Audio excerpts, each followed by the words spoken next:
एक ओर जहां startup India और मेक इन इंडिया की बात कही जाती है, वहीं दूसरी ओर पखांजूर के कई गांव में ऐसा लगता है कि मानो मेक इन इंडिया और स्टार्टअप इंडिया के सपनों को साकार होने में काफी लंबा वक्त है। कई गांव ऐसे हैं जहां के ग्रामीण मूलभूत सुविधाओं से आज भी महरूम हैं। दिवाली जैसे खास मौके पर जहां सारे घर लाइटों से जगमग थे, वहीं पखांजूर के गांव अंधकार में डूबे रहे। ऐसा लगा जैसे दिवाली कभी आई ही नहीं।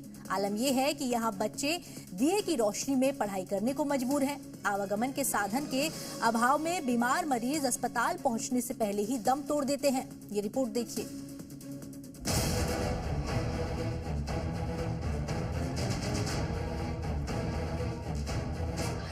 छत्तीसगढ़ में सरकारें बदली, विभाग के अधिकारी बदले, नेता मंत्री बदले, सारे सिस्टम बदले, लेकिन अंदरूनी इलाके के कई गांवों की हालत नहीं बदल सकी। इलाके के कई गांव आज भी लालटेन युग में जीवन यापन करने को मजबूर हैं। छत्तीसगढ़ की सरकार भले ही आखिरी घर तक विकास पहुंचाने के लाख दावे करती है, लेकिन ये दावे अंदरूनी इलाके तक पहुंचने से पहले ही दम तोड़ देते हैं। पखांजूर के कई गांव में खास मौके पर भी अंधेरा पसरा रहता है। बिजली के अभाव में ग्रामीण मूलभूत सुविधाओं से महरूम हैं। गर्मी के दिनों में क्या एसी, क्या फ्रिज और क्या कूलर, सिर्फ पेड़ की छांव ही ग्रामीणों का सहारा है। आज भी घरों में कोई सुविधा के साधन नहीं है। सीधे तौर पर कहें तो यहाँ के लोग आज भी 18वीं सदी में जीवन यापन करने को मजबूर हैं। 70-75 साल गांव बस चुका है, लेकिन अभी तक लाइट पहुंचा नहीं है। सौर ऊर्जा इधर उधर करके लगा देते हैं, लेकिन वो भी 2-3 दिन जल जाता है, उसके बाद तो बंद ही हो जाता है। लाइट होता तो कोई किसान लोग नल वाल से पानी वानी उठाते और अपने खेती किसानी भी चला लेते। बिना बिजली का कोई कुछ कर नहीं पाता और पढ़ने में भी बहुत ही पीछे हो ही जाते हैं। पखांजूर इलाके के आधा दर्जन गांव ऐसे हैं जहां आज तक बिजली नहीं पहुंची। ग्राम पंचायत मेंढरा का आश्रित गांव उरपांजूर, यहाँ 25 घर और लगभग 250 की आबादी है। ग्राम पंचायत मेंढरा का आश्रित गांव सुवापारा, यहाँ 20 घर और लगभग 130 की आबादी है। ग्राम पंचायत मेंढरा का आश्रित गांव कलार टोला, यहाँ 15 घर और लगभग 80 लोगों की आबादी है। ग्राम पंचायत मुरावंडी का आश्रित गांव पित्ते गुडूम, यहाँ 26 घर और लगभग 140 की आबादी है। ग्राम पंचायत दौड़ते कादर का आश्रित गांव सलीहापारा, यहाँ 24 घर और लगभग 78 की आबादी है। ये वो गांव है जहां के ग्रामीणों ने आज तक अपने घरों में बिजली का एक बल्ब तक नहीं जलाया। गौरतलब है कि सरकार ग्रामीण क्षेत्रों में गांव-गांव तक बिजली पहुंचाने के लिए कई योजनाएं संचालित कर रही है। हालांकि ये योजनाएं अंदरूनी गांव के लिए दिखावा बनी हुई हैं, क्योंकि इन योजनाओं के बाद भी गांव के लोगों को आज भी बिजली का इंतजार है। जंगलों और पहाड़ों की गोद में बसे इन गांवों में शाम होते ही अंधेरा फैल जाता है। रात में ग्रामीणों को जंगली जानवरों का भय सताने लगता है। सिर्फ बिजली ही नहीं, ग्रामीणों की और भी समस्याएं हैं। यहाँ आवागमन के लिए पथरीली और पगडंडी वाले रास्ते हैं।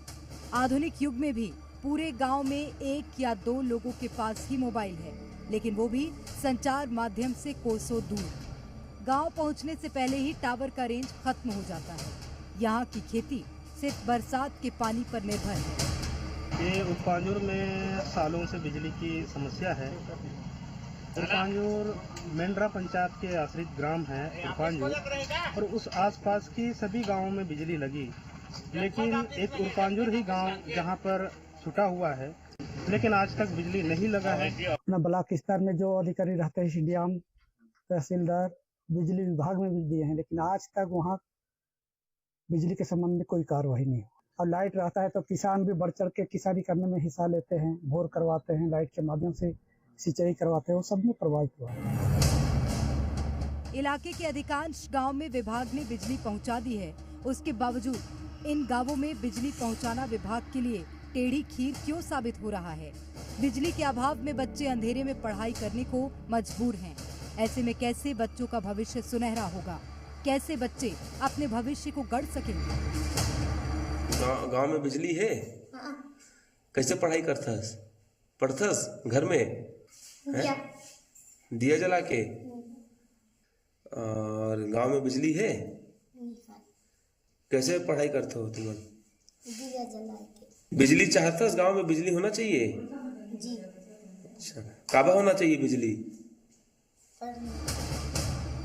नेताओं ने ग्रामीणों को बिजली पहुंचाने का आश्वासन दिया, पर किसी ने अपना वादा पूरा नहीं किया।